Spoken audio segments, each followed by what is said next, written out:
breaking laws, from people from Jesus Christ to Nelson Mandela, from Rosa Parks to Martin Luther King. Laws have always been broken to facilitate substantive change. Today's speaker holds a BA in journalism from Oakland University and a radio broadcasting degree from Specs Howard School of Broadcast Arts.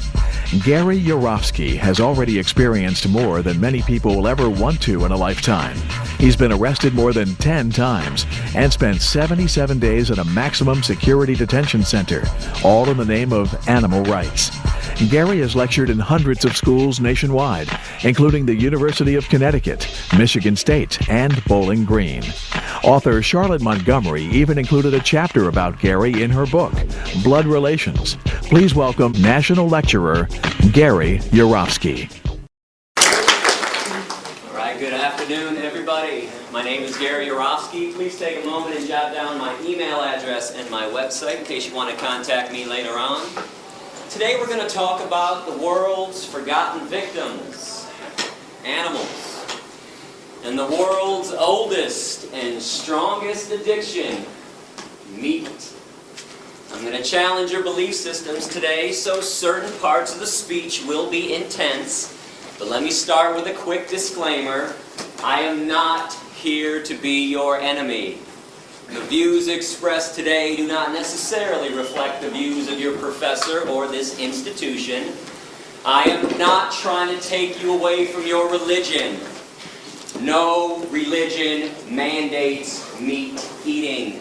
The golden rule states, do unto others as you would have done unto yourself. Animals qualify as others. And thou shalt not kill. The four most important yet most ignored words in all religious teachings. There's not an asterisk next to that commandment saying, unless you walk on all fours, have fur, feathers, horns, beaks, or gills. You can keep your friends, your politics, and your patriotism, still watch your favorite TV shows and listen to your favorite music, even if it's Ted Nugent. I'll be making some sarcastic yet truthful comments throughout the speech. Please feel free to laugh while I'm being sarcastic. Just don't laugh during the serious parts. Now, I'm going to speak for around 65, maybe 70 minutes, but then we'll do a Q&A session after for about a half an hour, so hold your questions until then. In the meantime, I have some rhetorical questions for you. Is slavery, owner, victim, profit, domination, exclusive to the human race? Have blacks, Jews, women, and children been the only victims of this atrocity? Have not cows been enslaved? What about pigs, chickens, turkeys, fish, sheep? If they're not enslaved, then what are they? Free? Can slavery have a victim that is neither human nor animal? Have not the oceans, the forests, the earth itself become victims of ownership too? And what about a slaughterhouse? House of slaughter. Slaughterhouse. Do you really think there's such a thing as humane slaughter? Exactly what is your definition of humane? Besides psychological and physical abuse, torture, dismemberment, and murder, what else do you think happens to animals inside of a slaughterhouse? You think they get belly rubs and tushy slaps? And if you think there's such a thing as humane slaughter, I'm curious, do you also think there's such a thing as humane rape? Humane child molestation? Humane slavery? How about a humane Holocaust? In fact, what is your definition of a Holocaust? Is it a massacre of human beings or a massacre of innocent beings? I thought it was innocent, which brings us to the biggest Holocaust massacre of all. Every year in America, without mercy, we murder 10 billion land animals and 18 billion marine animals. Not for health, survival, sustenance, or self-defense. People eat meat, cheese, milk, and eggs for 4 reasons. Habit, tradition, convenience, taste. I want to define a word that might be new to some people right now, and it's vegan. It's up there on the screen, V-E-G-A-N. Vegans, like vegetarians, do not consume the meat of any land or marine animal. Vegans, however, unlike vegetarians, also refrain from eating cheese, milk, eggs, honey, or any animal product whatsoever. We also don't wear animal skins, no fur, leather, wool, silk, or down. Now I want to let y'all know that I was not raised vegan. I ate meat, cheese, milk, and eggs for around 25 years.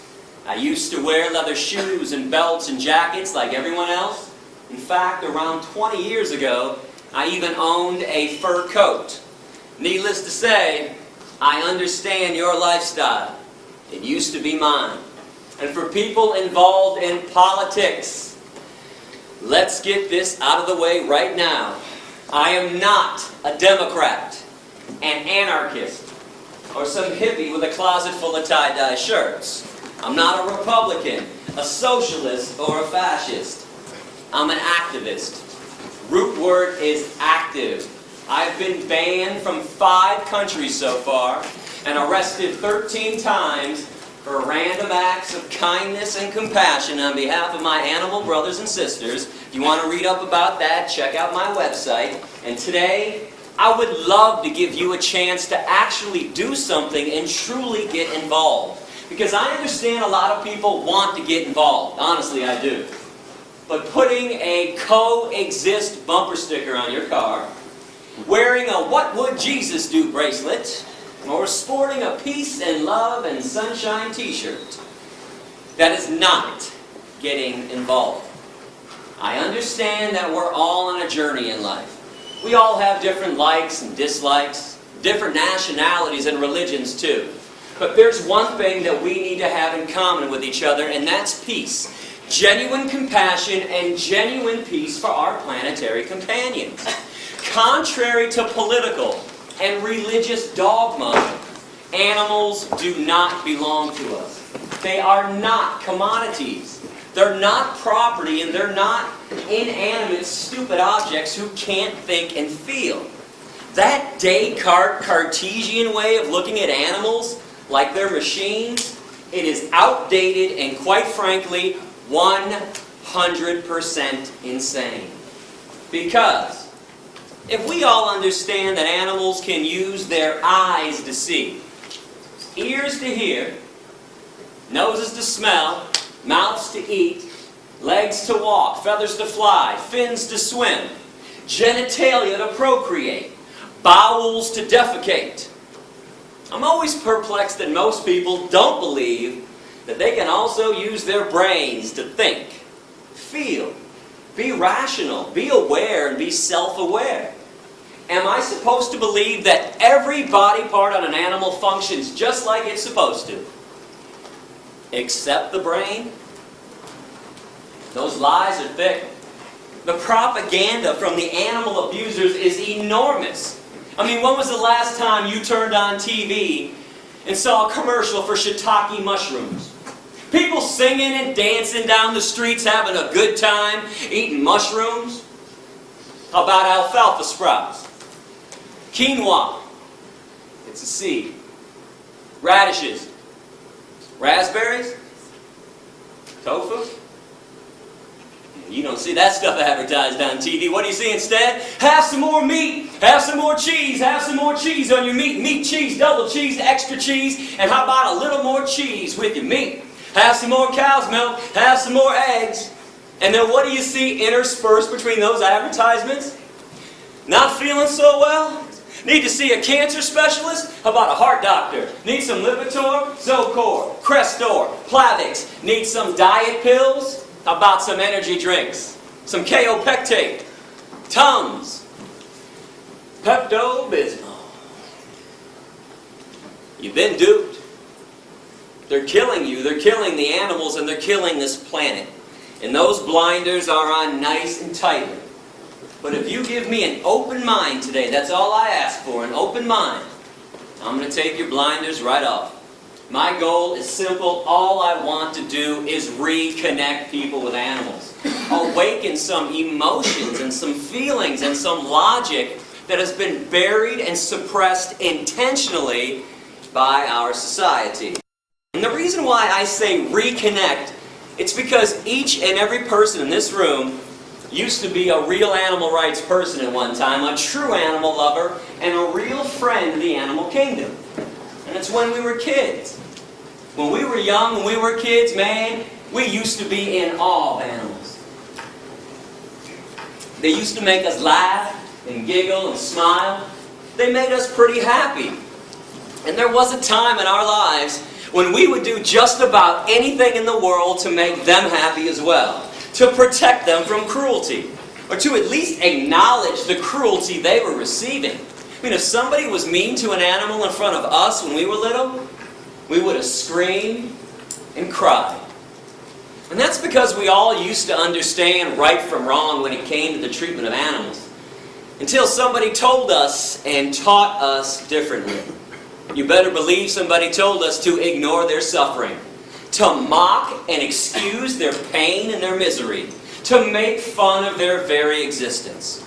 And this is something I want you to focus on today, tomorrow, and beyond. What in the hell happened along the way? Who taught us to be so mean and nasty and vicious and hateful or indifferent towards animals when they used to be our friends? These are innocent beings who have done nothing wrong to us. Because I'm pretty sure we can all agree in at least one thing right now, that hatred in its purest form is a learned behavior. Racism, sexism, heterosexism, anti-Semitism, misogyny, these are all learned behaviors. When kids are 2, 3, 4 years old playing on a playground, they could care less about the color of their friend's skin or the religious background. I don't think there's any doubt that hatred in its purest form is learned. So speciesism is no different. This could be a new word to a lot of people. It's up here on the screen, right below vegan. It's the word species, with an ism attached to it. And I want to define this word as the unethical, unprincipled point of view that the human species has every right to exploit, enslave, and murder another species.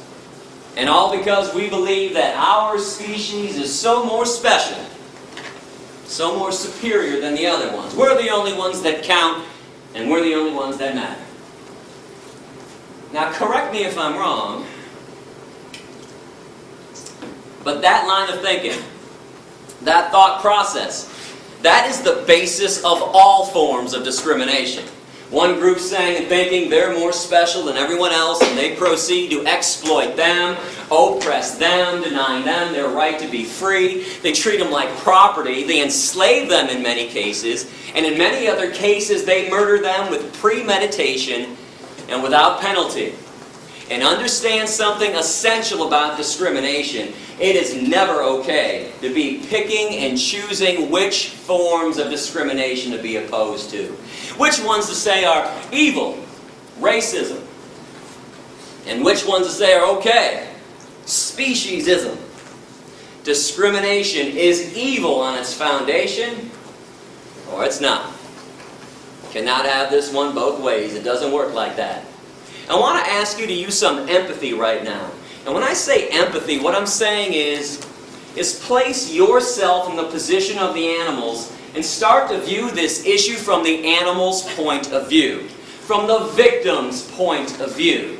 When you examine any form of injustice, whether humans are victims or animals are victims, please remember the victim's point of view.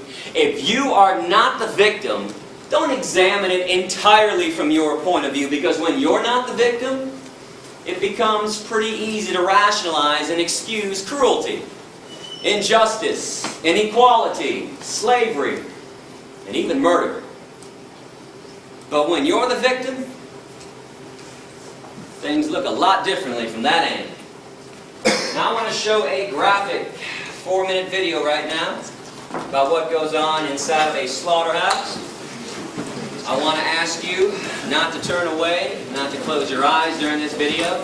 It's because if you choose to eat meat, cheese, milk, and eggs, I think at the very least you are obligated to see the pain and suffering you are causing. But if you do feel the need to turn away or close your eyes during this video, you might want to ask yourself a question. If it's not good enough for my eyes, then why is it good enough for my stomach? Hey! You gotta hurt him. Hurt him. Yes.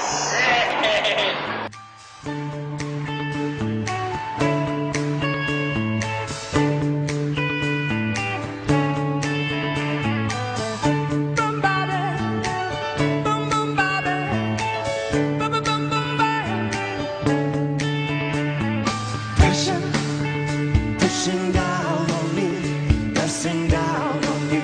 No man has fallen under pressure. It burns a building down, it splits a family in two, puts people on streets. Boom ba ba ba, boom ba ba ba, that's okay. It's a terror of knowing what this world is about. Watching a good friend screaming, let me out. Pray tomorrow takes me higher. Pressure on people on streets. Da da da. Ba ba da da da. Okay. Jumping around, kick my brains across the floor. These are the days it never rains, but it pours by. Ba ba da ba. Ba ba da ba ba. People on streets. Dee-da-dee-da-dee. People on streets. Dee-da-dee-da-dee-da. It's the terror of knowing what this world is about. Watching a good friend screaming, let me out. Pray tomorrow takes me higher. Pressure on people on streets. Turn away from it all like a blind man. Sat on the fence, but it don't work. Keep coming up with love, but it's so slashed and torn.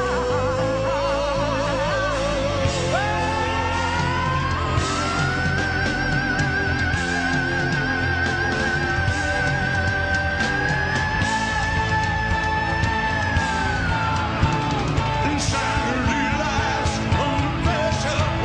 Why can't we give love one more chance? Why can't we give love now one more chance?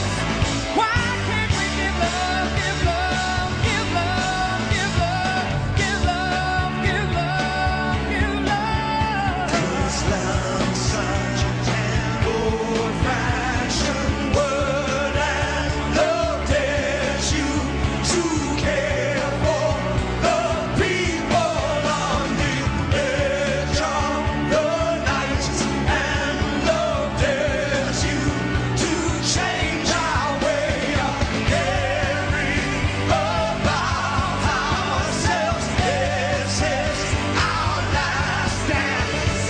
This is our last dance.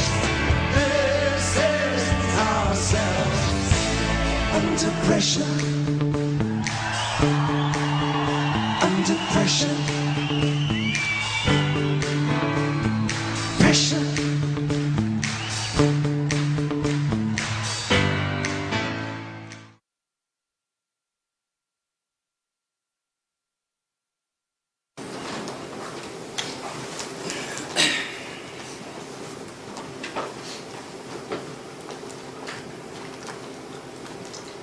Do you ever wonder why McDonald's and Burger King and Wendy's never show you those images in their TV ads?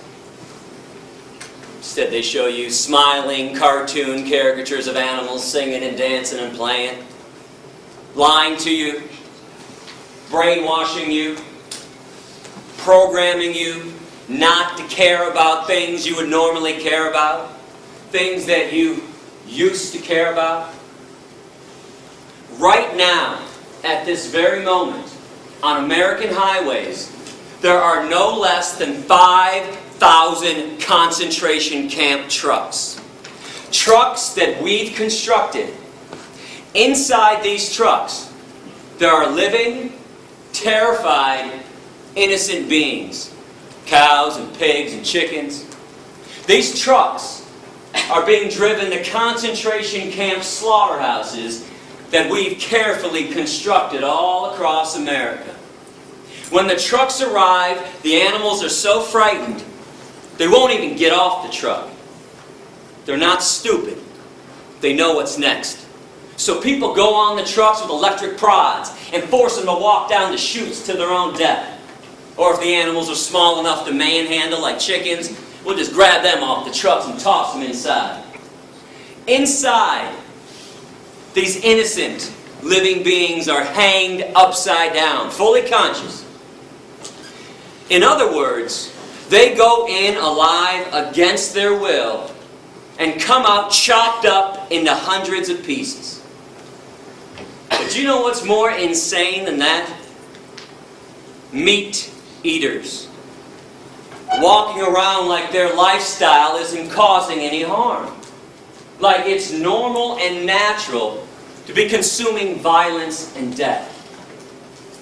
How would you feel if the day that you were born, somebody else had already planned the day of your execution? That's what it's like to be a cow, a pig, a chicken, or a turkey on this planet. I think this type of behavior is inexcusable and unbecoming of a species that claims to understand right from wrong. The animals have not done one single thing to us to deserve the wrath and the cruelty that we hurl on them. And I hope y'all understand what I'm offering you today. When you hit the door after my speech, are you aware that for the first time ever, you can now directly participate in ending a massacre? Instead of sitting around and paying lip service to all the massacres and all the problems that are always going on this planet. What is so frustrating to me when I travel this country, doing around 250 lectures every year to some 7,500 students, is that everybody talks a good game. I've noticed that people are quite the smooth talkers when it comes to peace and compassion. I mean, people always want to tell me, never show me, just tell me how peaceful they are because of what they believe in or what makes them sad. Hey Gary, I believe in God and I believe in angels and I pray all the time. And those earthquakes, the one in Chile and Haiti, oh, that was so sad. And no shit, it was sad. Since when does feeling sad about an obvious tragedy or believing in something make the world a better place or make somebody a good person? And listen, folks, I am not trying to dog you out when I talk like this. I'm not. I'm just not a politician. I'm not a bullshit artist. I don't know how to schmooze people, as you can see. It's kind of beyond me. I hope you appreciate my honesty and my genuineness today. And I'm not a salesperson. I got no books to sell you after my lecture. No DVDs and no documentaries. No collection plate going around. I don't want your money. I don't want your email addresses. And I don't want your mailing addresses. Keep all that stuff. I am here to talk about the worst form of cruelty and violence taking place on this planet, even though most people don't seem to care about it. But when you sit back in the comfort of your living room and you start condemning atrocities elsewhere, that is pure, unadulterated lip service. That's the definition of lip service. But veganism, this is now a chance to actually walk the compassionate talk that everybody's always talking about. This is your chance to show others how truly peaceful you are. This is a chance for a personal revolution, to leave your mark on this planet by causing the least amount of harm possible. Always. Being vegan. Now come on. What's the argument for not causing the least amount of harm? Inconvenience? Indifference? Apathy? selfishness. I want you to know, I don't live in Fantasyland. I'm well aware that animals are suffering and dying just because we're here on the planet with them. We build homes through their habitat.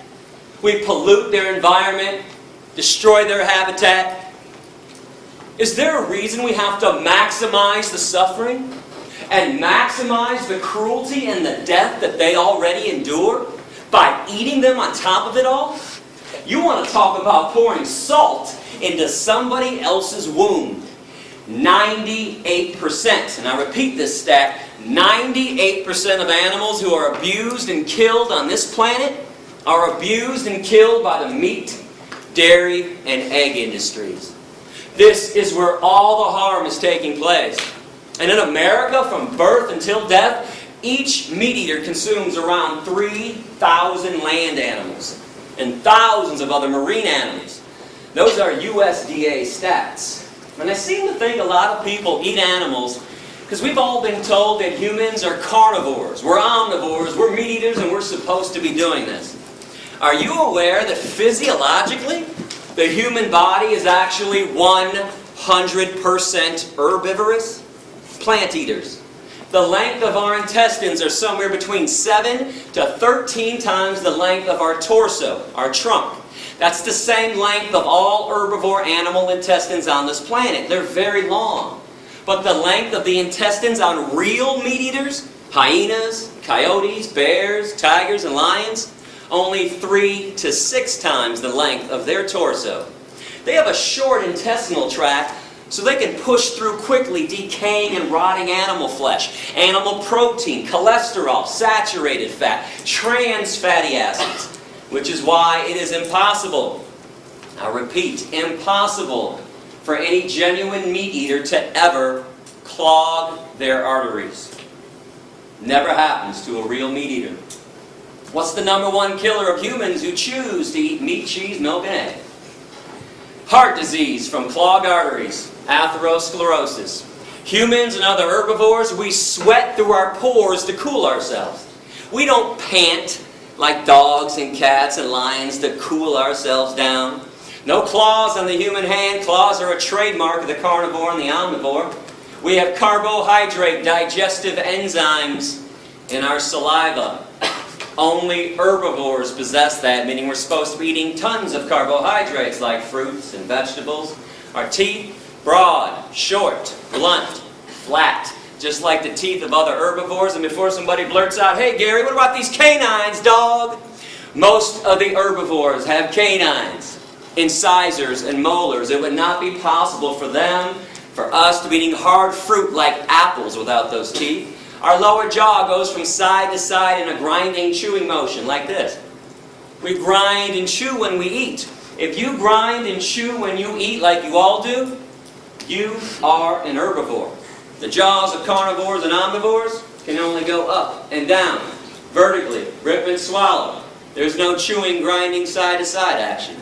And I'm a fair guy. I mean, if somebody out there truly believes that humans are meat eaters, I'll give you 2 challenges to prove me wrong after class, and please do so if you want. I want you to go outside and locate a squirrel on campus.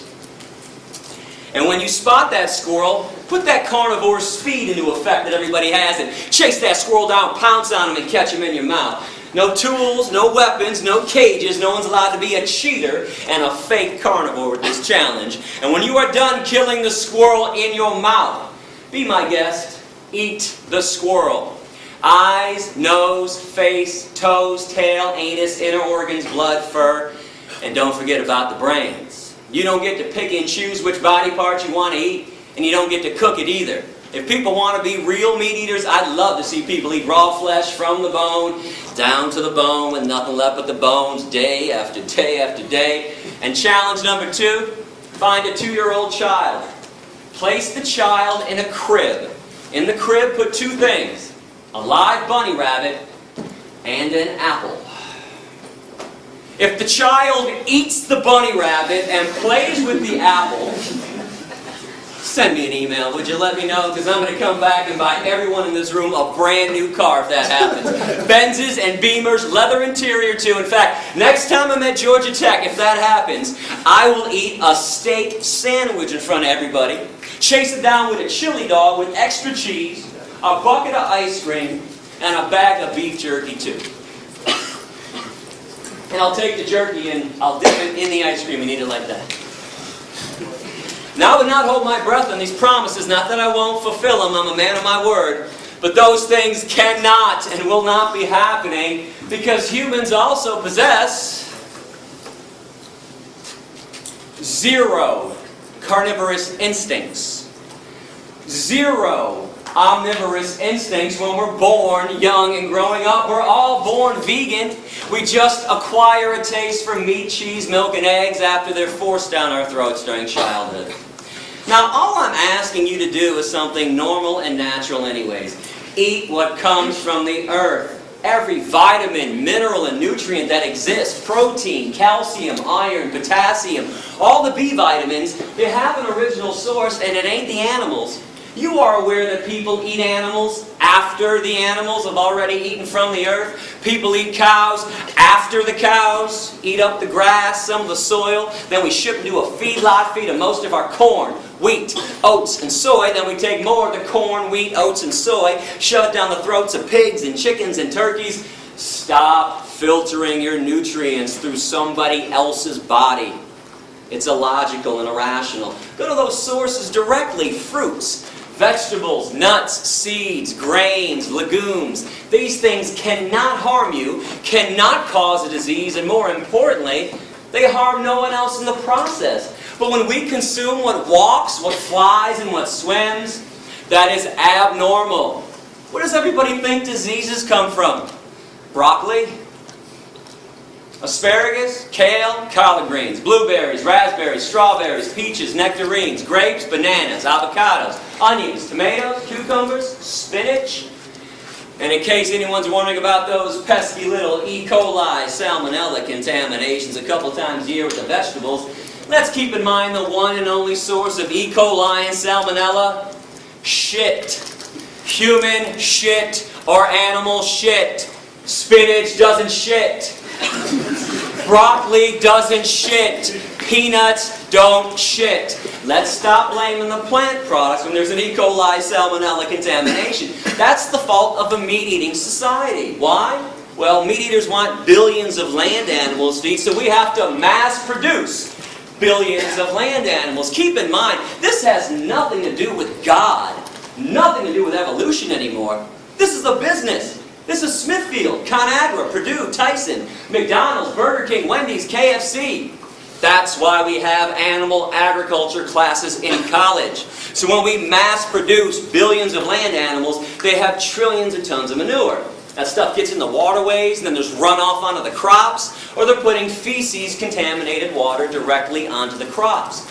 But all of our main diseases, heart attacks, and strokes. Most of the cancers: prostate cancer, colon cancer, breast cancer, pancreatic cancer, ovarian cancer, kidney disease, diabetes, osteoporosis, high blood pressure, obesity, asthma. 4 main factors that cause them. Now, I know about other factors. I'm not saying that you can't get sick elsewhere. Of course you can.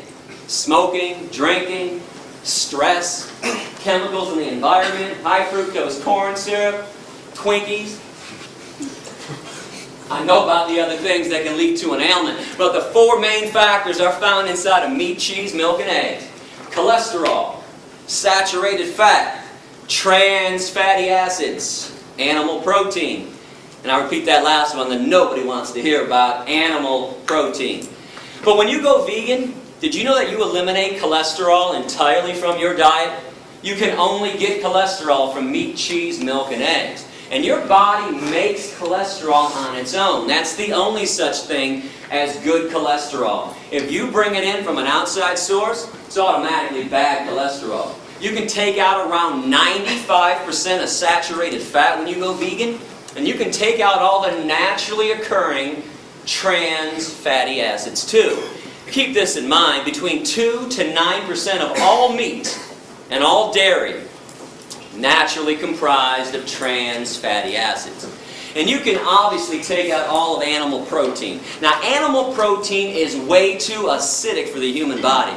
We don't process it properly. It is the main reason why 1 in 3 meat eaters continually get cancer. And it's one of the main causes of osteoporosis. Were you aware that when animal protein enters the human body, it makes our blood acidic instantaneously? But our blood can't stay acidic for long or else we die. So our body has to figure out instantly how to neutralize the acidity. I have some good news and some bad news. Let's start with the good. Our bodies have figured out how to neutralize the acidity. Bad news. There's only one way to make it happen at this point. With phosphate. There's only one source of phosphate in the human body. Bones. Just so you know, our bones are comprised of 2 things. Calcium phosphate, and they're binded together. So our body leaches calcium phosphate out of the bones, takes the phosphate to neutralize the acidity, and then we pee out the calcium.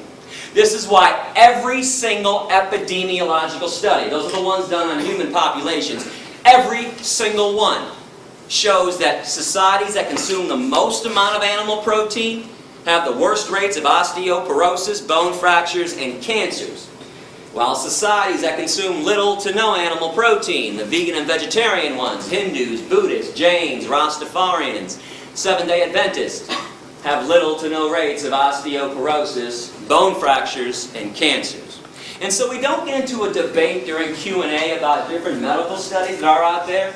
A lot of times when people know I'm coming to class in advance, boy, they'll spend a few hours online looking up studies, print it out, wait for Q&A, and go, hey, Yourofsky, I got a study here that contradicted everything you told us today. What's up with that? Well, here's what's up with that. You don't need a medical study to show you what people are dying of. But for the record, every study you can produce showing that humans need meat, cheese, milk, and eggs, I'll produce 2. 2-to-1 ratio, showing that meat, cheese, milk, and eggs are responsible for every major disease. But we all know medical studies can be manipulated either way. So even though I got a heavy 2-to-1 edge on this, I say toss them all out, because you don't need them. All you have to do is pay attention to this meat, cheese, milk, egg-eating society that we all live in. So how many of your family members and your friends' family members have a disease already or have died already from a disease? Because I can't be the only one affected by this. My grandfather died from a heart attack. My grandma died from a stroke. My Uncle Jack died from a heart attack.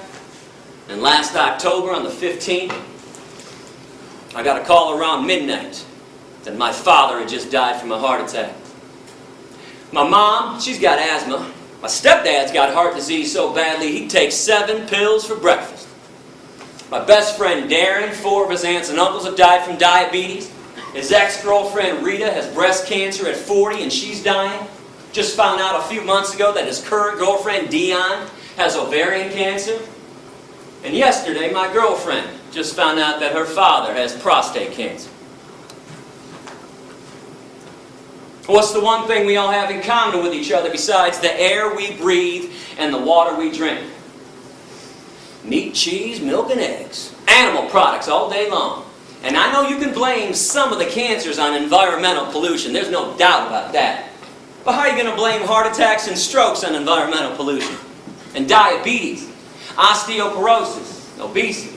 Here, I'm going to break this down for you in a couple different ways today. I'll show you what's killing people. And I'm going to show you who's lying to you too. Flat out, bold-faced lies. Let's come to an agreement on the dairy industry. And let me know if I'm being unfair with this. I want to know. According to the dairy industry itself, the main reason they exist is so you can get calcium. Fair? Is that not their entire claim? Eat some cheese, drink some cow's milk, strong bones, strong body. Milk does a body good. Got milk?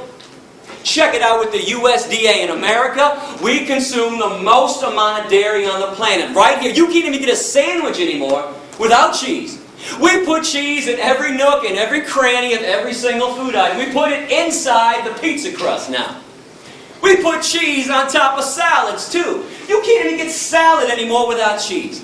And if you're lucky to find salad minus the cheese, what's the first thing people say to the waiter? Hey, can I get some ranch? Or some Thousand Island? Can you pour some dairy on these vegetables for me? So in this society where everybody is hooked on cheese, I mean hooked like it's been laced with weed, crack, ecstasy, morphine, and the antidote. Most people can't even fathom one meal, let alone one day or a lifetime without cheese. In fact, if you want to know why vegetarians never go vegan, cheese. Cheese on a baked potato, cheese on the broccoli, cheese on everything in sight. Even lactose intolerant people eat cheese. And I don't care what anybody says about this, they might avoid straight up cow's milk, but slap a double cheese pepperoni pizza down in front of a lactose intolerant person, no hesitation, right down the hatch. So we got all these animal products coming into our diet. Do you ever wonder why there are no less than 3 TV commercials being run for calcium supplements? Actonel, Boniva, Citracat. You've got to be kidding me. Calcium supplements in America? How come there's osteoporosis at all? How come at the vitamin stores, I say plural stores, because when I travel the country, boy, meat eaters pull me aside all the time and say, hey Gary, we eat meat because you get everything you need from meat. All the vitamins, all the minerals, all the nutrients. Well, how come in this meat, cheese, milk, egg eating society that we all live in, every city has not only 1, but 2, 3, 4, 5, or 6 vitamin stores? How come Rite Aid, CVS, and Walgreens now have complete vitamin sections too? With a whole shelf devoted to calcium supplements. I thought everybody was getting calcium from the animal products. That's what the meat and dairy people say. Newsflash, you don't. Animal protein won't allow it. Animal protein makes your blood acidic, so your body takes calcium phosphate out of the bones. Phosphate to neutralize, calcium gets excreted through the urine. There are 4 commercials for fiber. Metamucil, Fibercon, Fibersure, and Betafiber. If people ate a friggin' apple or a pear once in a while, nobody would need help taking a shit. Now pay attention and look around and see what's going on. Now with all this being said, we've established the 4 reasons why people eat meat, cheese, milk, and eggs. No debating, no discussing it. Habit, tradition, convenience, taste good. Yeah, I know why people do it. I did it for 25 years myself. We don't do this to be ethical and stay healthy. That's obvious. And we don't do this to help the environment out either. 2 quick things on the environment. And by the way, go to my website, click on All About Veganism, click on the Environment section. World hunger and environmental pollution. Root cause of world hunger, meat-eating societies. 65% of the world's grains are set aside every year to feed 53 billion land animals that are killed every year on this planet. And tens of billions of marine animals. We got fish farms nowadays. Instead of using those crops for 6.5 billion people. Do the math on this. You don't have to be Einstein to figure this equation out. And again, environmental pollution, air pollution, water pollution, deforestation, greenhouse gas emissions. #1 cause is animal agriculture. Now I want to get back to taste good though, because I think meat tastes great. It might shock you to hear me say that, but if you're doing some kind of extra credit essay on my speech, you want to quote me right now. I love the way meat tastes. Love it. Cheese, love it.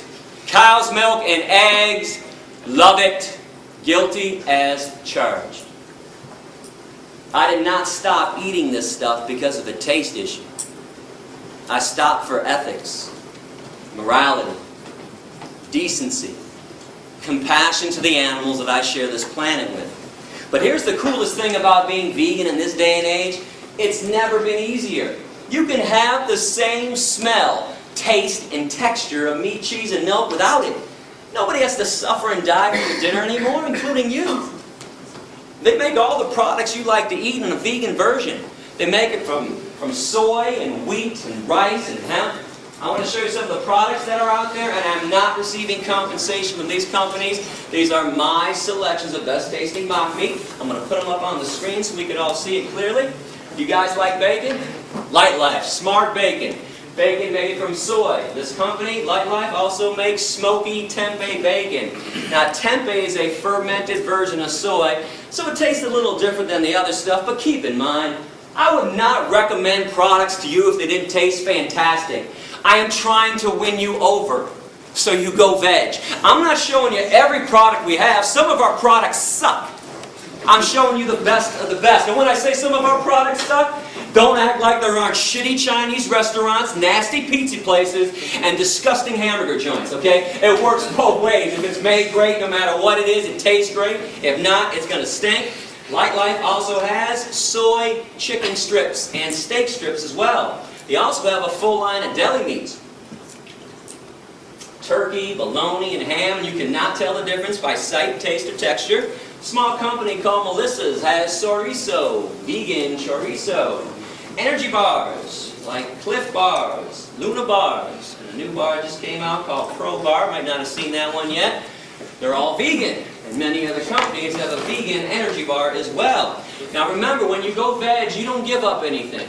You got the vegan version of stuff, or eat things that are truly natural, like fruits and vegetables, or beans and lentils. You like turkey?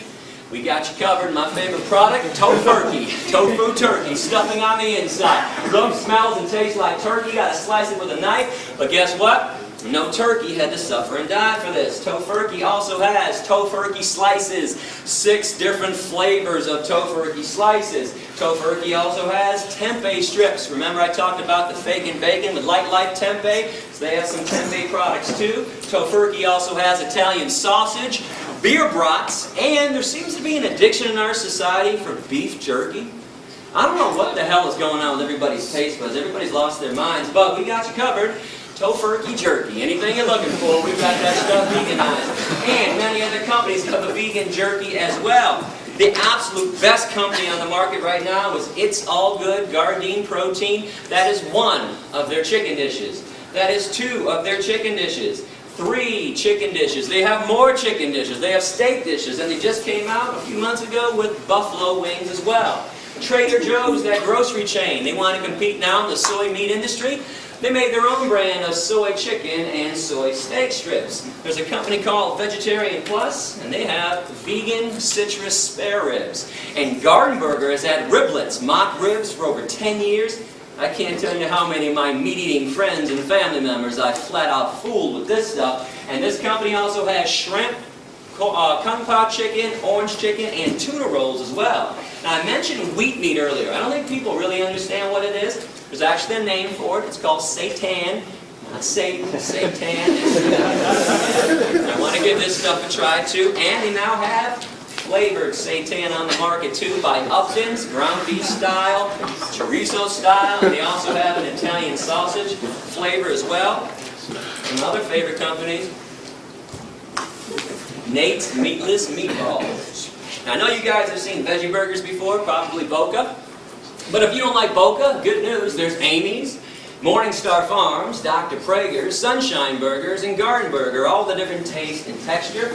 If you're looking for no soy, different kind of mock meat in your diet, new company called Bahama Rice Burgers, burgers from rice. They also have sausage and meatballs made out of rice as well. Another company with a no soy, different kind of mock meat taste. A small company from Cincinnati called 5 Star Foodies has artichoke burgers. My new favorite veggie burger by far, burgers from artichokes. They also have a harvest roast. It says vegetarian, but it is vegan. It's a fake turkey with fake skin around it too.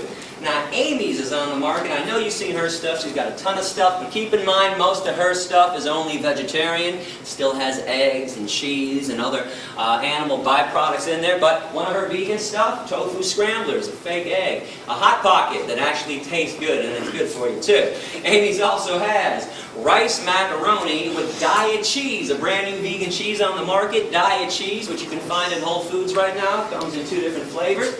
A lot of people are going crazy for the diet cheese. I still like Follow Your Heart, which has 4 different flavors of vegan cheese. Comes in a big block and it melts. Now sometimes you got to be creative with this stuff. Light Life also has vegan pepperoni, which is ready to eat directly out of the bag. If you get some of this vegan pepperoni, Buy yourself a tofutti pan pizza with tofutti soy cheese on it. Tofutti also has cream cheese, sour cream, and ice cream as well. Before it goes in the oven or after it comes out of the oven, slap some pepperoni on there, you got yourself a pizza.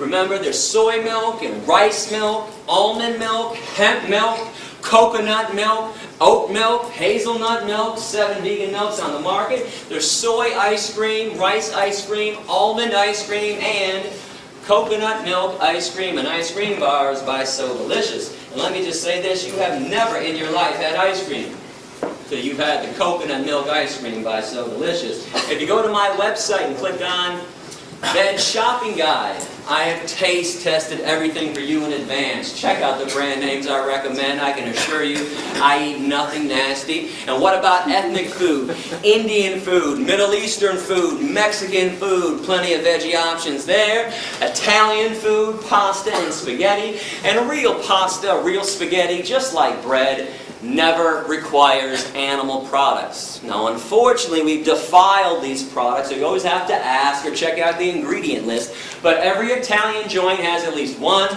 if not 2 or 3 of the genuine noodles, which are always vegan. And when it comes to the best bread around, Whole Foods or Panera Bread, Bruegger's Bagels, Einstein Bagels, 90% of those breads and bagels are always vegan. Asian food, Japanese food, Chinese food, Thai food, Korean food, Vietnamese food. All you have to do is substitute tofu for the meat in any of their dishes. Tell them to make it without fish sauce, and you have a vegan meal. And soul food can be veganized as well. In fact, you guys are pretty lucky to be in Atlanta. You have 2 soul food restaurants owned by the same company, Soul Vegetarian, 10 minutes from campus.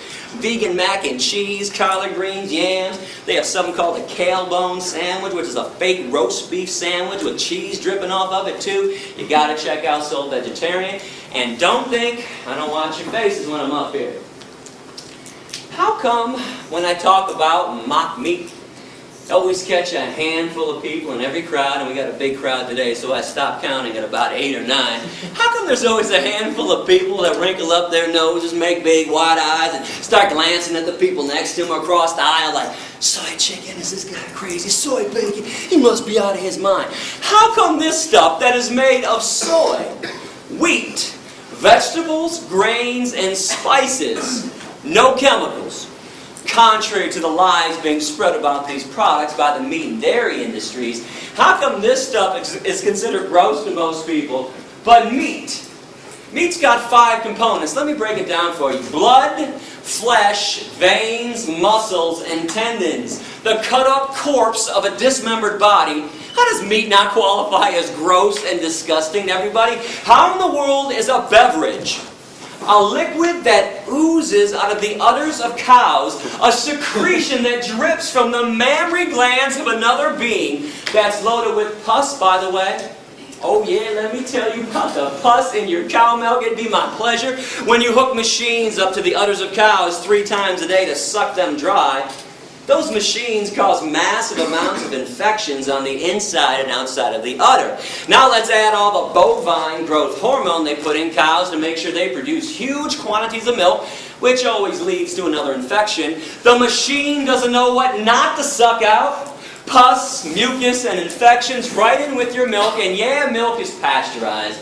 But when did pasteurization become a removal process? It's a sanitation process. You're only sanitizing pus. And if you want to look this up online, well, you don't think the dairy industry would ever use the word pus when they write about this problem in their own trade journals. Yeah, they're going to deceive you again with this. Look up the scientific term for pus, somatic cell count. And by the way, our government, the USDA, they allow the dairy industry to have a maximum amount of 1 eyedropper full of pus in every glass of milk. Drink up. Oh, and by the way, while you're looking up that lie from the dairy industry and all the other ones, you might want to look up casomorphins. I got it up on both sides of the board. Remember that part in the speech earlier when I talked about people being hooked on cheese like it was laced with weed, crack, and morphine? Mother cows before birth produce a substance in their milk to make sure that the calf stays close. Actually, human women do this too. It's not morphine, but in cows, it is a version of morphine, casomorphins. That's why people are so hooked on cheese. Got to have their daily fix of morphine. Does anybody know what an egg actually is from a hen? And don't say embryo or aborted fetus, not even close. It's unfertilized, so it can't be either. Hen is a female, though. Unfertilized egg through a female system. It's part of her menstruation cycle. It's a hen's period. People scramble up hen periods in the morning, and all of a sudden I'm weird because I don't make omelets anymore. And what about vomit? Oh, we're going to take those blinders off today. Come on, you guys love vomit. You adore it all over your food. Got to give this one a pretty name, though. No one's going to buy and eat vomit unless we call it honey instead. Honey comes directly from a bee's stomach. It is regurgitated right through a bee's mouth. Look it up with any wildlife biologist. But nobody wants to eat bee vomit nut Cheerios. We want honey nut Cheerios. So we hire ourselves to play euphemism games. The standard diet of a meat eater is blood, flesh, veins, muscles, tendons, cow secretions, hen periods, and bee vomit. Now, we're not done yet.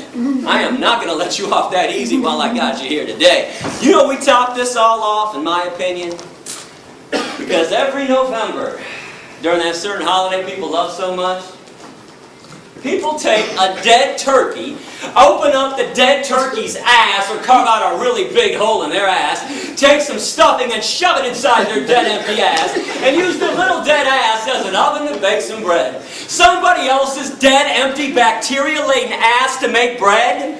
Ass bread? And people think vegans are weird because we eat tofu and rice and beans and lentils. I tell people one of my favorite meals nowadays, yams. Boy, dish me up a plate of yams for dinner and I'm a happy guy.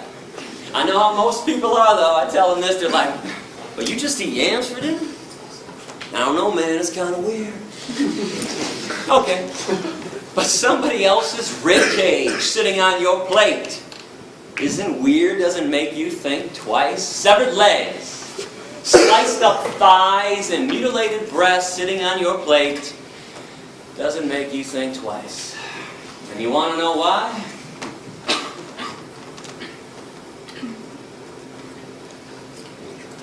Those blinders are on nice and tightly, aren't they?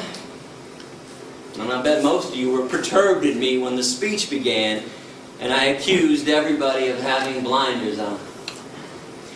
I am not here to be your enemy. I am here to call you out, though.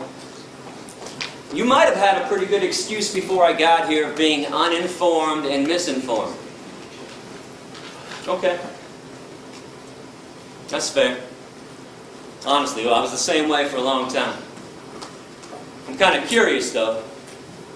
What's the excuse now? You got a choice today. When you leave this room, you can choose to be radically kind. Never to intentionally harm another animal for breakfast, lunch, or dinner ever again. And these creatures have never harmed you, violated you, or taken advantage of you in any way, shape, or form. The least you can do is return the favor. Or you can stay radically cruel. Keep the status quo as is. Make sure animals have no freedom. Make sure they never experience one drop of human kindness. Make sure their babies are stolen from them. Make sure their beaks are sliced off, their horns are cut off, and their testicles ripped out. Make sure there's a knife in their throat every second of every day for eternity. I really hope you'll make the right choice. I want to wrap this speech up so we can do our Q&A session. Give me about 6 more minutes to say something on the dairy industry as it pertains directly to cows. We talked about the pus in cow milk, which is gross. We talked about the unhealthiness of consuming dairy products, but we have yet to focus on what the cows are going through. Keep in mind, veganism isn't about your health. That would be selfish. I'm trying to get people to be unselfish for a change, to be altruistic, do something kind for somebody else, and when you do that, don't expect something in return. But when it comes to cruelty, I think there's more cruelty in a glass of milk than a steak. I want to make my case visually and verbally. You're only the 11th class to see what I'm about to show, because this just went down a few months ago in Plain City, Ohio, at a mom and pa dairy farm.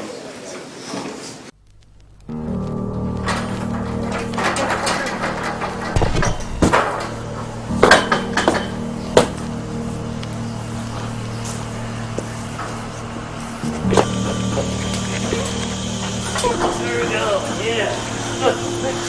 Yeah, you're mine. Up your shit up. Yeah, here's mine, motherfucker. Yeah. Yeah, fucking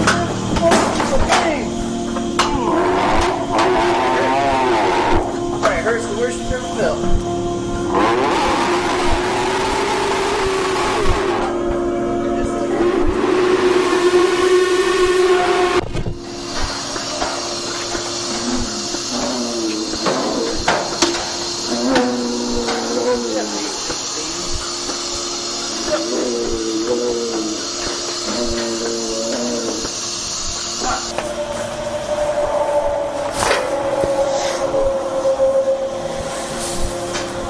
Oh, you're a boy, huh? Right,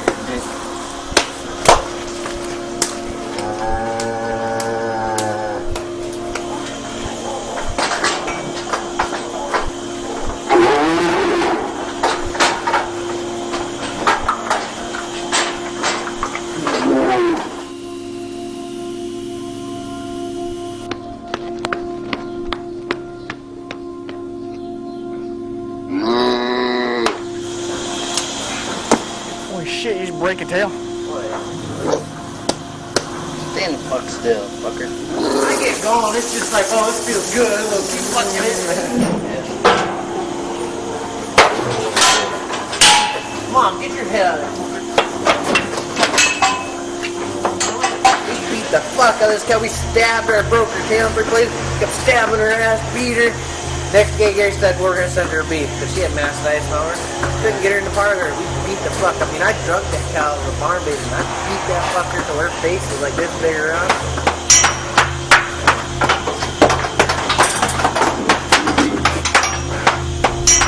Alright, you made me mad, Captain. I gave you a chance.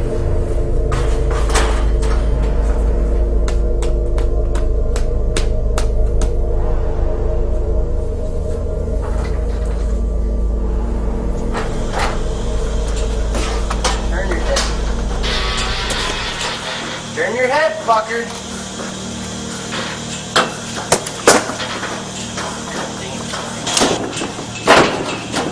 Turn your ass.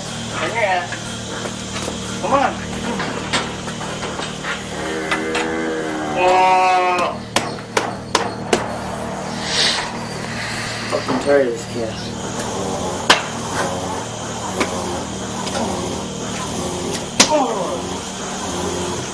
Oh, I got it bad. My blood pressure's up.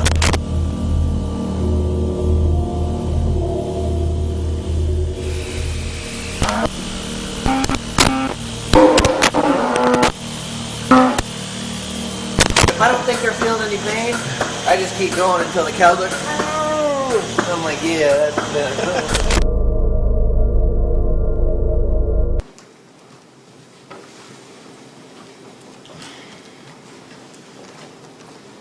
This is not an isolated incident.